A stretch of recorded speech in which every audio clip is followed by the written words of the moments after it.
Shalom Bapak Ibu Saudaraku. Kita bersyukur Tuhan pertemukan kita di Rabu pagi ini. Tentu itu adalah anugerah dan berkat dari Allah buat saudara dan saya. Maka mari kita yang menerima kasih karunia Tuhan ini, kembali kita bawa kesediaan kita untuk merenungkan firman-Nya. Kita awali dengan doa saudaraku, mari kita berdoa. Terima kasih Tuhan Yesus, kami ada di pagi hari ini. Itu adalah anugerah berkat dari-Mu untuk kami. Kami sungguh bersyukur karena kami tahu ketika kami ada di hari ini semua karena Tuhan. Maka biarkan kami hidup bersama dengan Engkau lewat firman-Mu yang diperdengarkan kepada kami. Kami menjadi mengerti bagaimana di totalitas hidup kami terus percaya kepadamu, sehingga hidup kami dibenarkan oleh-Mu. Dan itulah berkat sempurna untuk kami sekalian. Untuk apa yang kami minta ini Tuhan, berfirman-Lah, karena kami sedia mendengarkannya. Demi Yesus Tuhan kami, amin. Saudaraku, bacaan Alkitab kita di Rabu pagi ini terambil dari kitab Amsal 9 ayat 1 hingga 9. Demikian firman Tuhan. Hikmat dalam mendirikan rumahnya, menegakkan ketujuh tiangnya, memotong ternak sembelihannya, mencampur anggurnya, dan menyediakan hidangannya. Pelayan-pelayan perempuan telah disuruhnya berseru-seru di atas tempat-tempat yang tinggi di kota. Siapa yang tak berpengalaman, singgahlah kemari. Dan kepada yang tidak berakal budi katanya, marilah, makanlah rotiku, dan minumlah anggur yang telah kucampur. Buanglah kebodohan, maka kamu akan hidup, dan ikutilah jalan pengertian. Siapa mendidik seorang pencemooh, mendatangkan cemooh kepada dirinya sendiri. Dan siapa mengecam orang fasik, mendapat celah.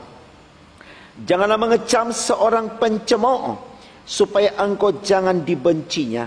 Kecamlah orang bijak, maka engkau akan dikasihinya. Berilah orang bijak nasihat, maka ia akan menjadi lebih bijak. Ajarilah orang benar, maka pengetahuannya akan bertambah. Saudaraku, tema khotbah kita dituliskan demikian dalam Sabda Bina Umat, undangan hikmat. Saya pikir kalau kita berbicara undangan, kita sangat paham sekali apa maksudnya saudaraku. Ibarat seorang membuat pesta dan mengedarkan undangan, itu berarti setiap orang yang mendapatkan undangan wajib atau harus datang ke pesta tersebut, ya. Dan biasanya orang-orang yang mendapatkan undangan dari si pemilik pesta adalah orang-orang yang khusus, orang-orang yang penting, orang-orang yang dekat, orang-orang yang berpengaruh dan penting untuk si pembuat pesta. Ya, jadi saya pikir kalau kita mendapat undangan dari seseorang, itu merupakan bentuk penghormatan orang tersebut terhadap kita, dan kita wajib memberikan apresiasi atas undangan itu dalam bentuk apapun, ya. Jangan kita abaikan undangan itu, karena itu berarti kita tidak menghormati orang yang mengundang kita. Nah, saudaraku, berbicara tentang undangan hikmat, saya pikir ini juga harus kita telaah secara iman dalam pengertian ketika kita berbicara hikmat itu mengarah kepada Allah. Bagaimana dengan hikmat itu kita mengerti tentang eksistensi Allah, keberadaan Allah. Jadi kalau kita bicara undangan hikmat, berarti Allah yang mengundang kita untuk mendapatkan hikmat atau pengertian, dengan tujuan supaya kita mampu di totalitas hidup kita membangun pengertian kita tentang Allah secara utuh. Supaya di realitas hidup kita, dimanapun kita berada dari waktu ke waktu, kita tidak pernah mengingkari Allah. Nah, persoalan sekarang yang perlu kita tahu, untuk memperoleh hikmat, Allah mengundang. Siapa yang dia undang untuk dia berikan hikmatnya, dia berikan pengertian itu. Nah, ketika kita mendapatkan undangan untuk menerima hikmat Allah, wow, itu merupakan sebuah sesuatu yang surprise banget, sesuatu yang luar biasa banget, sesuatu yang membahagiakan sekali. Jangan kita tolak ketika kita diundang oleh Allah untuk beribadah, ya. Sudah diwartakan ada ibadah ini, ada ibadah itu, dan seterusnya. Mari kita datang memenuhi undangan Allah supaya di situ kita mendapatkan hikmat. Kenapa? Karena kalau kita baca di ayat pertama, bagian A dikatakan hikmat telah mendirikan rumahnya. Artinya ada tempat, ada ruang yang Tuhan sediakan bagi manusia untuk mendapatkan hikmat. Ketika kita dipanggil untuk beribadah di gereja, di sanalah kita menerima hikmat. Ketika ada ajakan untuk beribadah, ibadah keluarga, ibadah seperti nanti malam, ibadah keluarga, ya, ibadah pelkat, kita datang ke sana. Di sana rumah, tempat di mana kita menerima hikmat. Supaya ketika kita keluar dari tempat ibadah itu, kita menjadi orang-orang yang berhikmat. Luar biasa saudaraku pengertian ini. Karena kenapa? Jujur, ya, atau tidak, kita mau sadari atau tidak, banyak sekali orang yang menolak hikmat tanpa dia sadari. Tuhan sudah ajak untuk beribadah, dia tidak mau beribadah. Secara otomatis dia sudah menolak hikmat. Kecuali memang dia ada di konteks di mana dia juga sedang beribadah lewat pekerjaannya misalkan, ya, lewat aktivitas yang memang juga membutuhkan kehadiran dia untuk melahirkan hal-hal yang positif di sana, itu juga ibadah. Tapi yang menjadi persoalan kalau sudah jam ibadah hanya tidur, ya, mementingkan nonton televisi, mementingkan hal-hal yang lain. Saya pikir ini baik menjadi perenungan bagi kita, supaya kita tahu bagaimana kita memprioritaskan Tuhan, kita mengedepankan Tuhan dalam hidup kita, saudaraku. Coba kita lihat ayat 4 dikatakan begini, ya. Siapa yang tak berpengalaman singgahlah kemari, ya. Jadi Tuhan mengundang kita, ayo, engkau membutuhkan aku, hikmatku, untuk engkau bisa mengerti tentang aku, gitu loh, ya. Dan kepada yang tidak berakal budi katanya, ya, marilah makanlah rotiku dan minumlah anggur yang telah kucampur. Artinya sesuatu yang disuguhkan oleh Tuhan dalam bentuk apapun, ya, itu akan bermanfaat bagi kita. Jadi jangan merasa bahwa di dalam Tuhan itu kita akan kekurangan dan kehilangan apa-apa, gitu loh.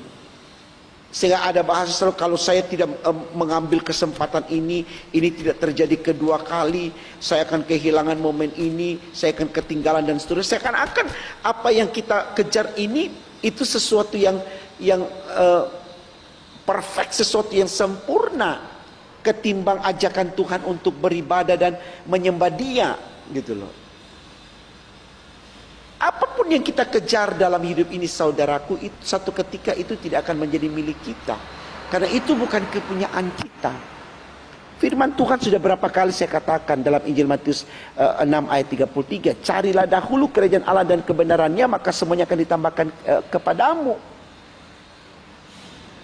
Artinya bagaimana kita mengedepankan kepentingan Tuhan, walaupun kita tidak mendapatkan apa yang kita kejar itu, tapi kalau dalam Tuhan, Tuhan akan tambahkan. Artinya kita akan mendapatkan sorga. Mana yang lebih penting, kita kejar sesuatu atau sorga? Saya pastikan Bapak Ibu akan berkata sorga. Karena di sorga kita mendapatkan sesuatu yang lebih daripada yang dikejar. Nah, itu yang dilakukan oleh Ayub. Dalam khotbah minggu lalu kalau tidak salah saya katakan bahwa Ayub sadar Tuhan yang memberi, Tuhan yang mengambil. Dia betul-betul kembalikan semua dalam kewenangan Tuhan. Ini firman Tuhan sudah katakan demikian kepada kita, saudaraku, ya. Marilah makanlah rotiku dan minumlah anggur yang telah kucampur. Buanglah kebodohan, maka kamu akan hidup, dan ikutilah jalan pengertian. Jangan kita mau dibodohi oleh nafsu kita, hasrat kedengkian kita.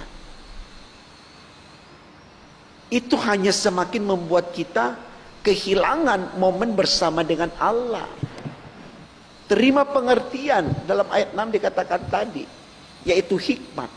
Di sana kita akan memperoleh sesuatu yang dapat menyemangati kita untuk mengerti bagaimana kita memberdayakan diri ini seperti yang Tuhan inginkan. Saya pikir ini baik saudaraku untuk kita renungkan, supaya undangan Tuhan untuk kita memperoleh hikmat, kita tidak acuhkan, kita tidak tolak, kita tidak abaikan. Betul-betul kita buka ruang. Ya. Kita sudah tahu setiap pagi ada renungan pagi. Dari siapa saja. Bukan dari YouTube Pendeta Salmon saja, dari yang lain. Silakan dinikmati firman Allah yang di-share. Isi diri dengan firman, gitu loh. Saya pikir tidak ada salahnya kita luangkan waktu 5-10 menit untuk sama-sama menikmati firman Allah, baru kemudian kita beraktivitas. Ya. Seakan-akan yang persoalannya seakan-akan kita sudah tidak punya waktu untuk menerima firman yang adalah sumber hikmat daripada Allah. Ya, kalau anak muda bilang jangan lebay, Bapak Ibu Saudaraku. Manage hidup ini sebijaksana mungkin supaya kebodohan tidak menguasai kita. Itu ayat 6 katakan dalam bacaan kita tadi. Buanglah kebodohan, maka kamu akan hidup, dan ikutilah jalan pengertian. Mengertilah bahwa apa yang kita lakukan berdasarkan petunjuk Tuhan pasti berkat bagi kita. Apalagi saudaraku di masa-masa COVID ya. Virus corona ini sangat mengancam, sangat menakut-nakuti. Menunjukkan bahwa manusia itu bukan siapa-siapa.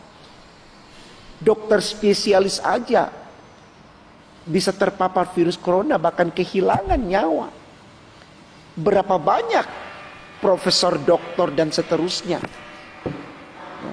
Mereka orang-orang hebat, orang-orang pintar. Tapi tidak bisa menunjukkan kekuatannya. Artinya saudara, kita butuhkan Tuhan. Jangan ogah dengan Tuhan, jangan sombong dengan Tuhan. Cari Tuhan. Daripada kita tinggal hanya mencemooh, ya. Lebih baik kita cari Tuhan supaya kita hidup selalu dalam Tuhan, ya. Coba kita lihat ayat 8, dia katakan begini. Janganlah mengecam seorang pencemooh, supaya engkau jangan dibencinya. Kecamlah orang bijak, maka engkau akan dikasihinya. Kalau kita menjadi orang bijak, karena kita punya hikmat dari Allah, kita tidak akan pernah melihat orang jahat pun sebagai musuh kita. Tapi kalau kita menjadi orang yang suka mencemooh, ya, ditegur saja kita sudah membentak. Karena sudah menjadi kebiasaan kita berbuat jahat. Jadi orang bijak. Supaya kita tidak suka menjahatin orang lain. Kendati pun kita dijahatin, kita tidak membalasnya dengan jahat. Jadi hidup kita enteng, tidak punya beban. Kita tidak bawa kenapa dia begini, kenapa dia begitu. Capek kali. Hidup sudah susah di masa-masa corona. Terus pikirkan lagi kesalahan orang. Bagaimana cari-cari untuk menjatuhkan orang. Cari kebahagiaan supaya imun stabil, ya. Itu dokter bilang, hati ini harus senang. Kalau hati gelisah, membuat imun kita akan bisa melemah dan gampang kena virus dan sebagainya. Mari saudaraku, kita bijaksana dengan diri kita. Bawa diri kita dalam pimpinan Tuhan. Maka percaya hidup kita akan diberkati oleh Tuhan. Amin. Itulah yang harus terjadi saudaraku. Jadi undangan hikmat ditujukan kepada saya dan saudara. Terima undangan itu. Dan lakukan sesuai dengan petunjuk Tuhan. Maka hidup kita hari ini, besok, dan seterusnya akan selalu menjadi seperti yang Tuhan inginkan. Tuhan memberkati firman-Nya. Amin. Mari saudaraku, kita berdoa sembari kita mempersiapkan diri untuk menerima undangan Tuhan dalam ibadah keluarga nanti malam. Kita sama-sama berdoa. Mari kita berdoa. Tuhan Yesus, terima kasih karena Engkau sudah berkati kami dengan firman-Mu di pagi ini.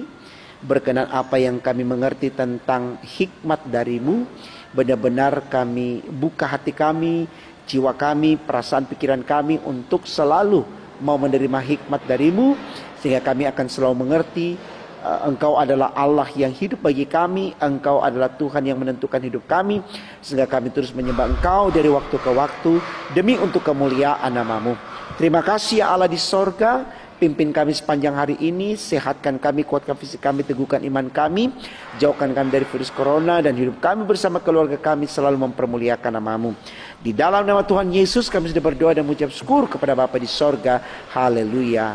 Amin.